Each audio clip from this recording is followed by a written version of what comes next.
Brain টিউমারে আক্রান্ত সন্তানের মাথায় হাত বুলিয়ে দিচ্ছেন আর চোখের জল ফেলছেন মমতাময়ী মা।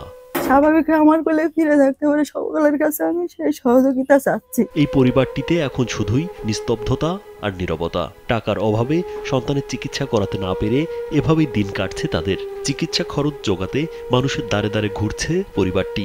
তার ব্রেন টিউমার অপারেশন করার জন্য অনেক টাকা প্রয়োজন, কিন্তু আমার কাছে কোনো টাকা পয়সা নেই তাদের চিকিৎসা করব। তাই তার চিকিৎসা করার জন্য আপনাদের সবার কাছে সাহায্য সহযোগিতা চাই। ঝিনাইদহ সদর উপজেলার গান্না ইউনিয়নের পশ্চিম ঝিনাইদহ পাড়ার মহসিন আলী ও নাসরিন বেগম দম্পতির মেঝো ছেলে 15 বছর বয়সী ইজাজুল ইসলাম নাহিদ 5ম শ্রেণীতে পড়া অবস্থায় প্রথম মাথা ব্যথা ও বমি হতো।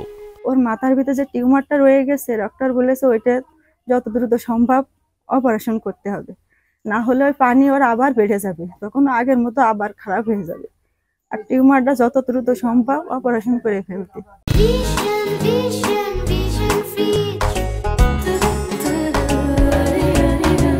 এরপর ঝিনাইদহ শহরে চিকিৎসক দেখালে বেশ সুস্থ হয়ে ওঠে। পরবর্তীতে 8ম শ্রেণীতে উঠলে আবার নাহিদের মাথা ব্যথা ও বমি শুরু হয়, সাথে চোখেও কম দেখা শুরু করে সে। আমার ছেলে ব্রেন টিউমারে অসুস্থ হয়ে সে অনেক দিন ভুগছে। আমার যে টাকা পয়সা যাই ছিল অথবা মানুষের কাছে যে টাকা পয়সা অনেক হাওলাত বরাত করে তাকে চিকিৎসা করেছি। তখন যশোর জেনারেল হাসপাতালে চোখের প্রয়োজনীয় পরীক্ষা শেষে চোখে পানি জমার সমস্যা ধরা পড়ে।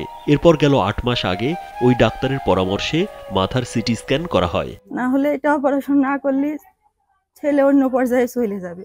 এটা অপারেশন করতে গেলে অনেক টাকার প্রয়োজন, যেটার সামর্থ্য আমাদের নেই। তখন ওই রিপোর্টে নাহিদের ব্রেনে টিউমার ধরা পড়ে। চিকিৎসক জানান ঢাকায় নিয়ে অপারেশন করাতে হবে, আর এর জন্য সব মিলিয়ে খরচ হবে প্রায় 5 থেকে 7 লাখ টাকা। তার অপারেশন করতে 5-7 লাখ টাকা খরচ হবে।